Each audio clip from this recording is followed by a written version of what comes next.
Баршаңызға сәлем. Бүгін осындай оригинал сникерс пирогының рецебімен бөлісетін боламын. Ол үшін бөлме температурасында еріген сары майымызға қантымызды және де бір жұмыртқамызды салып, жақсылап араластырамыз. Ешқандай миксердің, блендердің қажеті жоқ.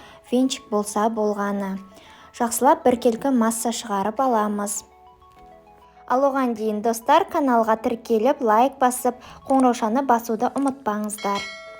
Одан кейін ұнымызды, какао және қопсытқышты бір ыдысқа өлшеп салып қойдым. Оларды да салып, жақсылап біркелкі масса шығарғанша дейін араластырып аламыз. Бұл жерде қасықпен немесе осындай қалақшамен араластырсаңыздар болады басында. Одан кейін қолмен араластырып, жұмсақ жақсы тесто дайындап аламыз. Дайындап алған тестамыздың кішкентай бөлігін, жартысынан кішкентай бөлігін морозильникке салып алып қоямыз. Мен бұл жерде 26 сантиметрлік форма қолданып жатырмын. Ал үлкендеуін осы формамызға жайғастырамыз. Ал енді қою жақсы қымбаттау варенкамызға осындай орешкаларымызды, арахистарымызды араластырып алып, оны да жайып шығамыз. Өте дәмді әрі оп-оңай жасалатын пирог маған қатты ұнайды. Күнделікті жасап тұрамын осы пирогтарым. Барлық қонақтарымның, таныстарымның және үйдегілердің көңілінен шығып ұнап жататын пирогтарымның бірі.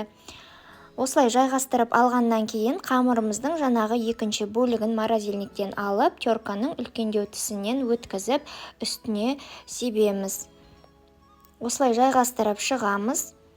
Одан кейін қызып тұрған пешімізде 180 градуста 40 минутта пісіріп алатын боламыз. Мінекей біздің пирогымыз дайын болды. Енді үстінен осылай су моншасында еріген шоколадпен әрлесеңіздер болады. Және де сникерс шоколадын осылай қойып қойсаңыздар да болады. Өте дәмді болып шығады. Мастер-класстан алған рецебім.